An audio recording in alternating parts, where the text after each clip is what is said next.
And the players going through their game preparation, making sure they're fully warmed up for the tip. On the road and hungry for a win against a Western Conference rival, the Golden State Warriors are ready for this thing to get started. Here at the Staples Center, the fans here in Los Angeles amping up for the Clippers. We've got some terrific NBA action in store for you today. This is Kevin Harlan alongside Clark Kellogg and Steve Kerr.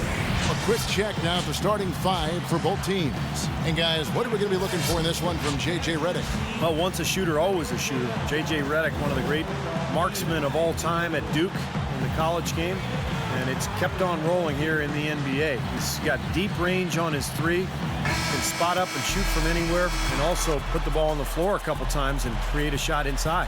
Great shot is right. And like you said, not only threes, but Steve, any shot where you give Redick a chance to set his feet and get a clear view of the hoop, his shot form is just too consistent for him to miss.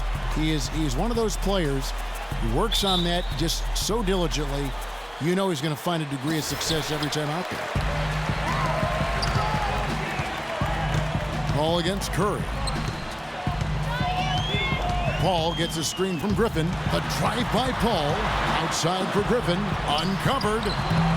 Warriors with the rebound. You know, the big knock on Blake Griffin through the beginning of his career is that he struggled with his free throws. He worked at it, and last season had the highest free throw percentage of his career. Well done by Blake. He's got to continue to improve there. Good. That's an efficient start for them offensively, working it inside for the easy 2 points. Yeah, Clark, I think they can really attack this club in the paint. That's where they can win this game if they dominate there. Now here's Paul. Passes it to Jordan. And a great assist by Paul as that one goes in. And for Blake Griffin, of course, draws fouls in bunches. In fact, last season, around 67% from the free throw line. A major improvement. He was closer to 50% the year before that. So, you know, he'd like to even get better than 67, but that's serviceable. That's to the point where you're going to make people pay if they foul you. So I like what Griffin has done as far as the improvement is concerned. Here's Paul after the made shot from Klay Thompson. Paul kicks to Griffin. Jordan against Bogut. Now the feed to Griffin.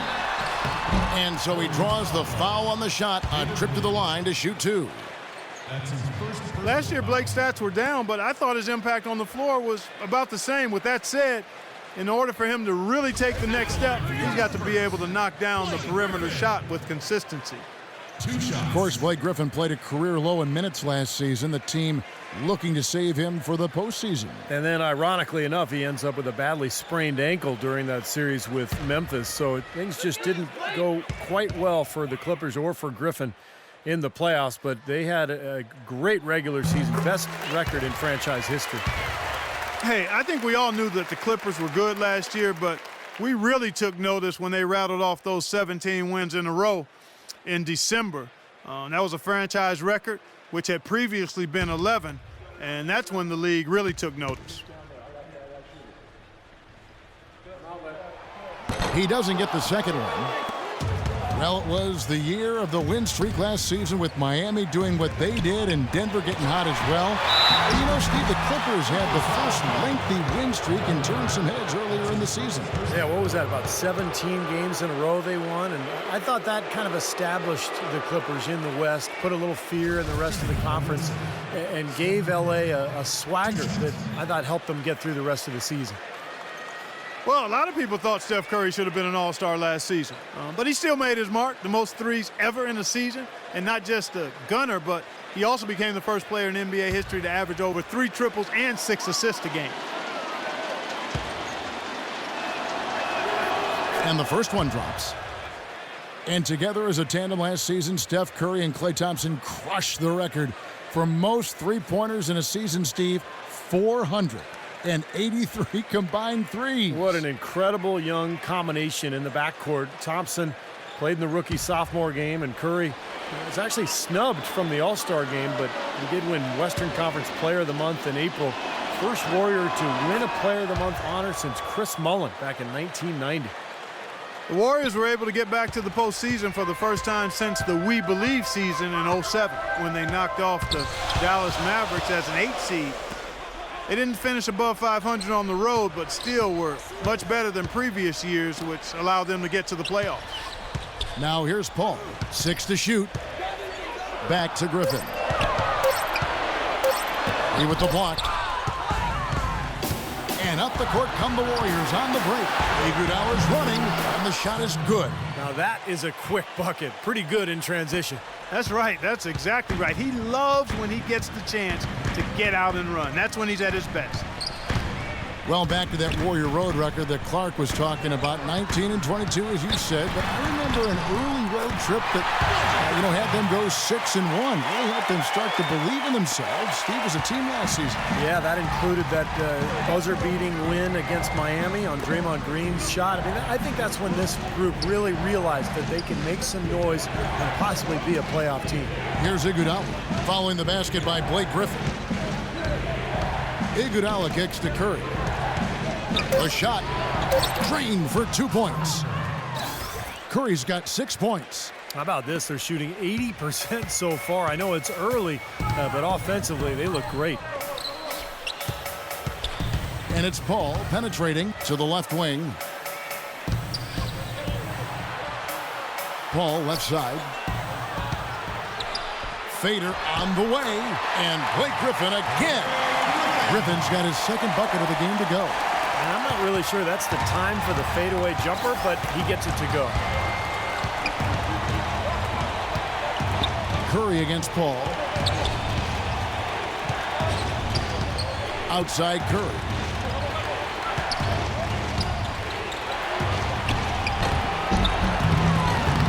Can't get it to go. So Los Angeles will take it the other way.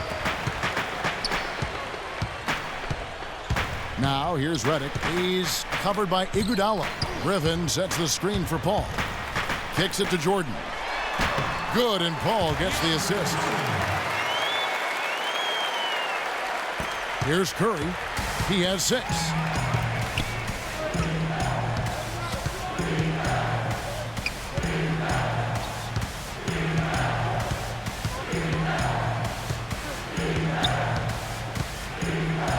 Iguodala outside. Clock at 6. Golden State needs to get off a shot. Paul with the steal. Here's Dudley. A huge slam. Perfect end of the fast break. That is up-tempo basketball at its best. So much easier to operate in the open court when the steal triggers the break. Yeah, it really does allow your offense to flow better. When you can get out and run and get easy opportunities, then everybody gains confidence. And the Warriors decide to take their first time out here. Azile's check in for Andrew Bogut.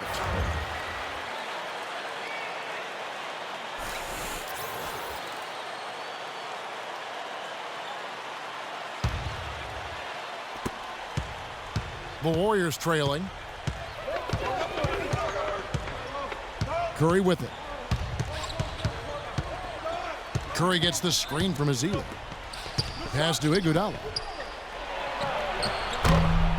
Misses off the right iron. That's a problem he has. Not being able to knock down that open jumper. I think it happens far too often. Redick with the bucket. Redick's got his first basket of the night. That makes it 10 of their last 12 points coming from inside the painted area.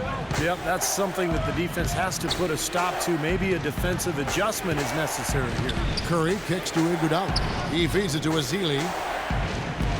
Out of bounds, the Clippers take possession.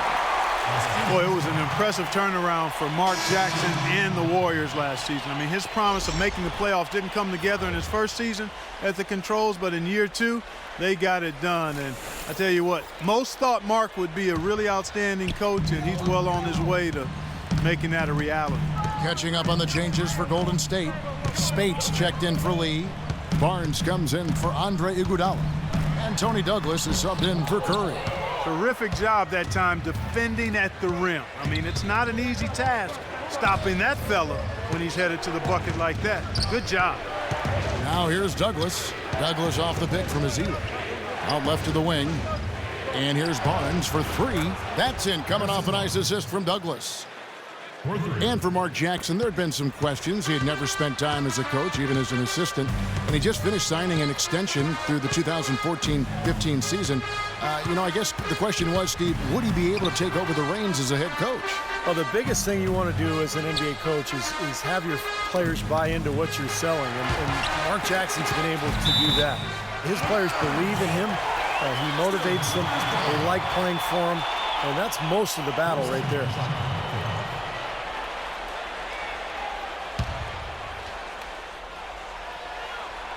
Clippers with the ball. Just 3 to shoot. Here's Paul. And again, it's the Clippers missing. And it is very dangerous to leave him open like that. Lucky break for the defense that he missed it.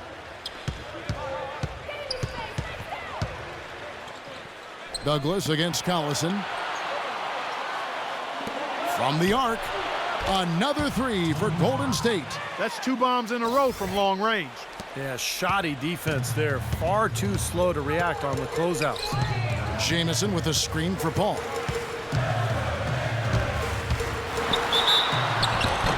And 2 free throws coming up as he misses that one. Drawing the whistle and a lot of contact there. You know, guys, you look at Chris Paul's path to greatness, and it's really kind of a neat story. When he was in high school, he didn't even make the varsity team until he was a junior and cracked 6 feet tall. And the school he wanted to go to, North Carolina, understandable for a kid who was in the state of North Carolina, the Tar Heels didn't even offer him a scholarship.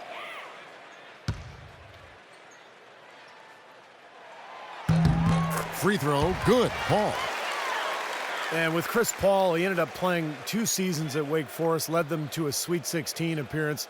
You know, the school retired his number 3 jersey back in March. So for a guy so lightly recruited out of high school, what an incredible achievement. And his twin brother has been just as successful in the insurance business. That's right, Cliff. Yes, yeah. Cliff. Terrific. In fact, he handles my home and auto. Does he? Yes, he does. Wow. Yes. Yeah, I have an umbrella policy for him. You do? Uh-huh. He's a great assistant. He's the best. Yeah, wonderful. It's been over 3 decades since the Warriors have won a division title, guys. It's sad to hear if you're a fan, but they were a lot closer last season than they have been in a long time. Ended up 2nd in the Pacific Division. Now here's Douglas. Barnes passes to Douglas. Latrey. Rebounded by Mullins. The Clippers trail.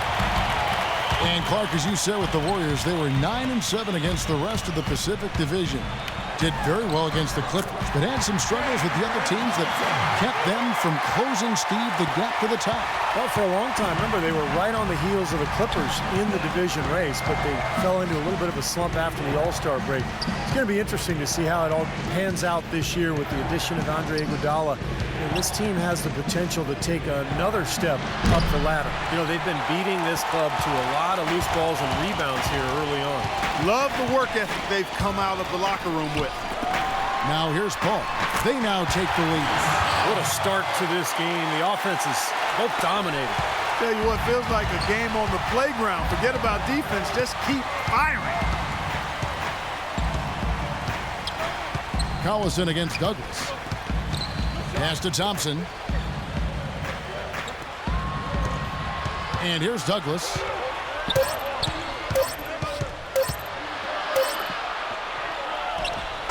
And it would have counted had it fallen, but it's offline.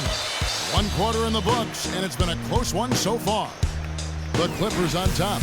They're up by 2. And the second quarter will get underway just after this short break.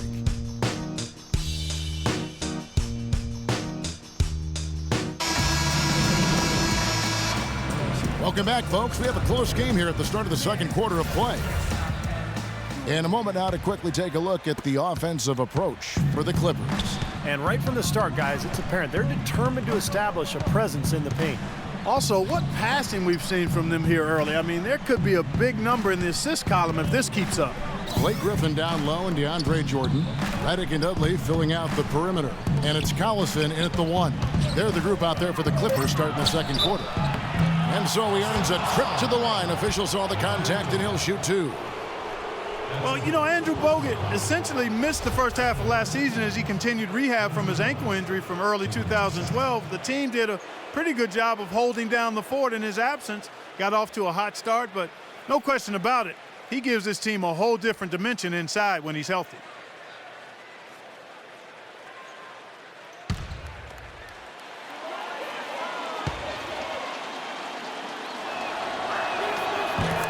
Free throw, good. Bogut. Going back to Bogut, the Warriors took a little heat early on with that trade. You know, they sent their high-scoring guard, Monte Ellis, for Bogut to Milwaukee, and they had to wait a long while for the big man because he came injured to Golden State. Well, that was the main reason people were upset. They traded their leading scorer for a guy who couldn't even play because he was on the sidelines. But once he was healthy, the trade made perfect sense. Golden State had plenty of firepower in the backcourt. They needed the size and defense that Bogut brought them. He lobs up the alley-oop pass, and the dunk by Jordan. Incredible timing on the alley-oop. He absolutely hammered it down. And that's the play we're going to remember when this game is all said and done. The Warriors trail. Iguodala kicks to Lee. Outside Curry. Iguodala outside. Back to Curry. Right side Curry. Some nice passing by Golden State here. The second chance effort. And the officials call goaltending, so they'll award the basket. He didn't get to that one quite in time, Kevin. Those can be tough to gauge sometimes.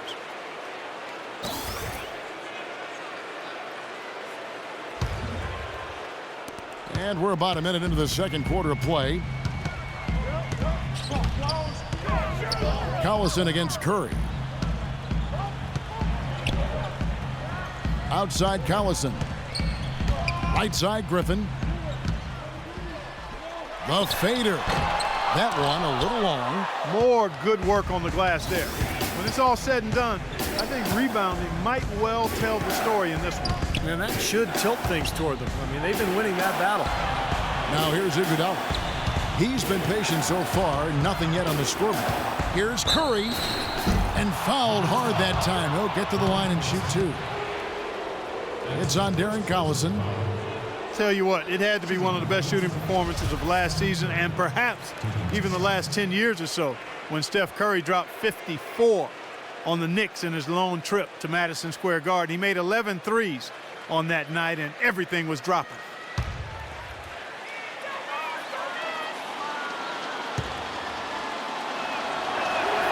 And that one falls, and that puts him up by 1 point.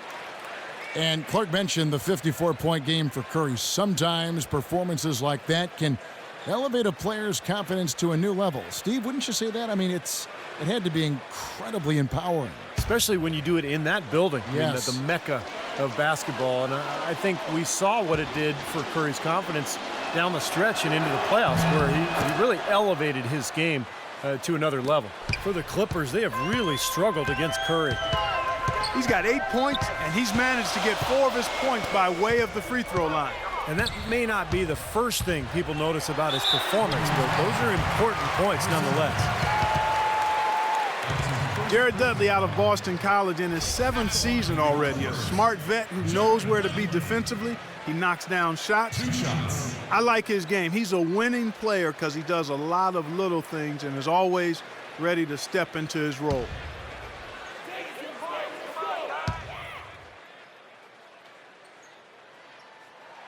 The free throw drops for Dudley. And for Jared Dudley, Steve, you had a chance to be around him in your time in Phoenix. Yeah, traded for him. That was the Raja Bell, Boris Diaw for Jason Richardson and Dudley trade. Pretty good deal for both teams, really. But Dudley came into his own when he arrived in Phoenix, developed that three-point shot, but had always been a guy respected for his defense, for his work ethic, and his basketball IQ. Former ACC Player of the Year. Collison against Curry.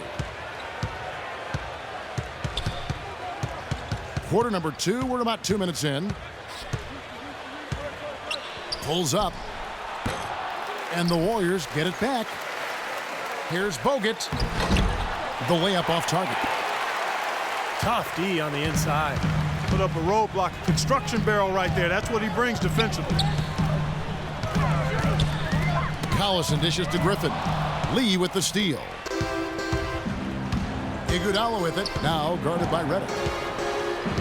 Iguodala off the pick from Bogut, and the pass to Lee.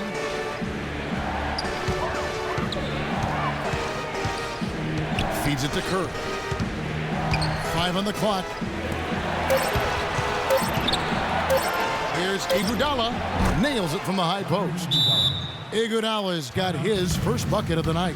So timeout called here, the first for Los Angeles. You know, for so long, the Clippers were on the bottom rung of the ladder in the West, almost were a joke in the conference, but their fortunes have changed dramatically in the past few years, and now they're a team that's respected and feared. And let's get this update now from Doris Burke, who's across the way on the sideline. Over that last break, Kevin, I got a chance to hear what Mark Jackson said to his club. Better teamwork. That was the message he was drumming home to them. He said, we need better shots. Work the ball around and find the open man. Well, Coach not wasting any time in tweaking the game plan. We'll see if it makes a difference as we approach halftime, Kevin. All right, Doris. Curry, good. Well, Clark, you said the Clippers have really flipped the Western Conference upside down over the last few years, and you're right. They have done it with, Steve Style, to say the least. They've got now also a very deep team. Well, a 35-17 record against the West was enough to secure them their division and advantage in the first round. You have to remember, too, that they were without some of their big stars last season, so if they can stay healthy and really take advantage of what they have, this could be a lot of fun. And some stats here, guys. The scoring breakdown for the Warriors. Well, I'll tell you what, they must have had a good shoot-around because they've been fantastic from long range so far, fellas. Well, the free throw line has been kind to them, too. They're attacking, drawing fouls, and making it pay for them. Well, the Warriors going to the playoffs last season for just the second time in 19 seasons, guys. Pretty incredible and remarkable, too, but it seems, as Mark Jackson said, that things be a-changing in the Bay Area, and for the better. Clippers have gone 3 of 4 from the floor here in the second quarter. To the wing on the left, Redick for 3. The shot misses. So Golden State will take it the other way. And for the Warriors, a scrappy, hard-fought win over the Denver Nuggets in 6 games. They also, Steve, gave the Spurs a lot of trouble in the second round. They sure did. That series might have turned out a lot different if they hadn't collapsed in game 1. But the Warriors showed tremendous resilience in bouncing back and really making that series so competitive. Now Collison.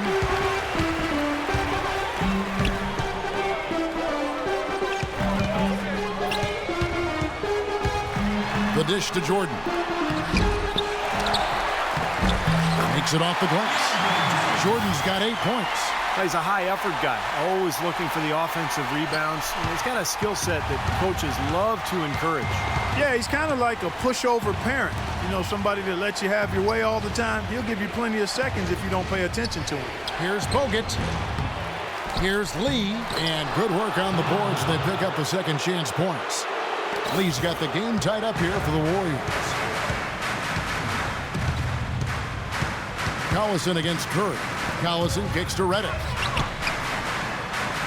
The shot's good. Collison making the play. Collison's got his 4th assist with that last one here tonight. Warriors have gone 4 of 10 in the second quarter from the field. Timeout called the Warriors.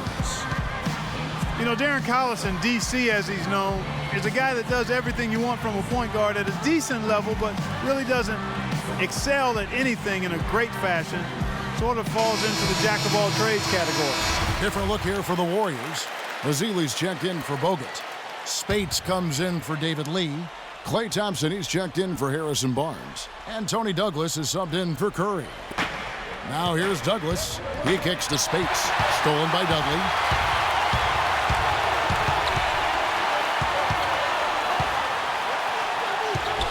He dishes it to Mullins. No good off the back of the rim.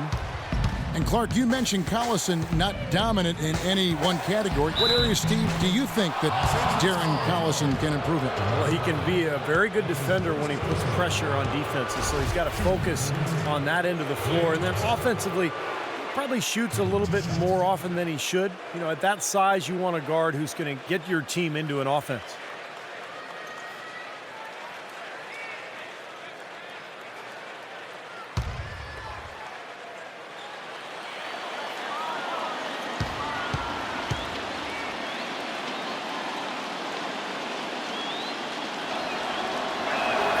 That free throw good from Thompson.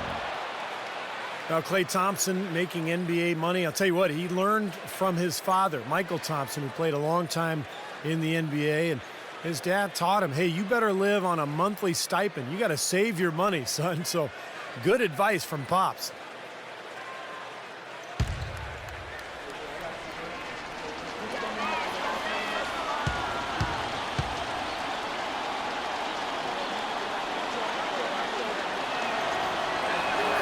So 1 for 2 that time at the stripe. And you know, to go back, there's the cliche of the athlete who doesn't save for retirement. It's got to be a good thing for Klay Thompson to have that restraint. What I like, Kevin, the focus for him is on basketball and getting better. No entourage, no shopping sprees. Everything is pretty low-key and close to the vest. I mean, he's a gym rat, wants to be a great player, not interested in glamour and celebrity. He wants the ball. I like the fact he lives on a tight budget. And, you know, as Steve was talking about, he's got some pretty good genes, pretty good bloodlines, too. DNA isn't bad at all with Michael being the dad.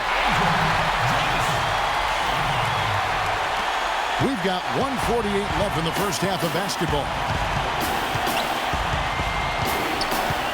Douglas against Paul. Douglas the pass to Spates. Here's Iguodala. And out of bounds as the Clippers gain possession.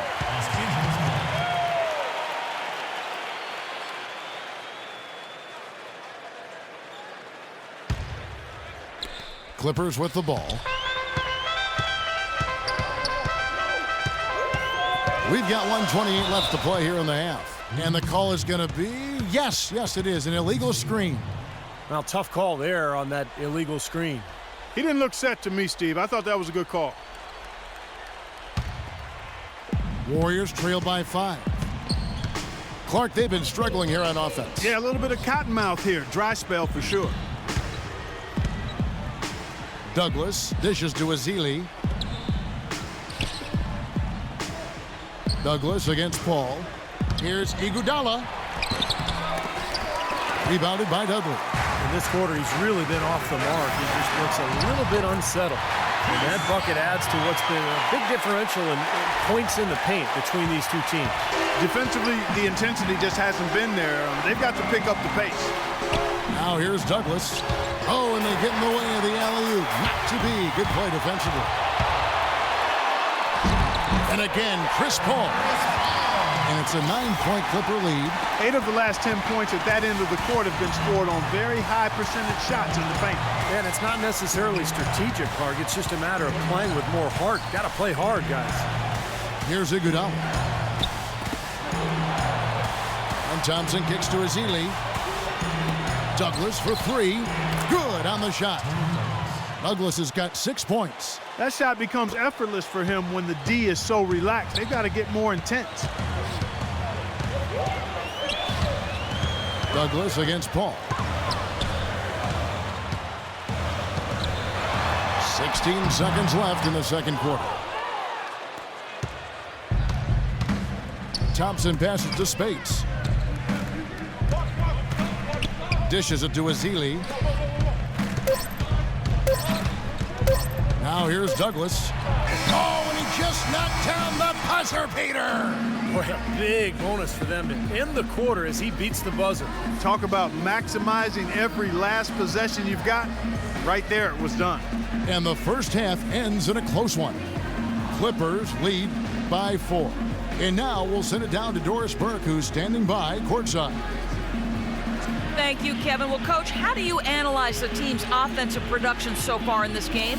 Well, we're a random basketball team on the offensive end. That's what a history tells you. The bottom line is there's got to be a point where you've got to execute offensively and make them defend. And we let them off the hook a couple times. Coach, thank you. Kevin, back to you.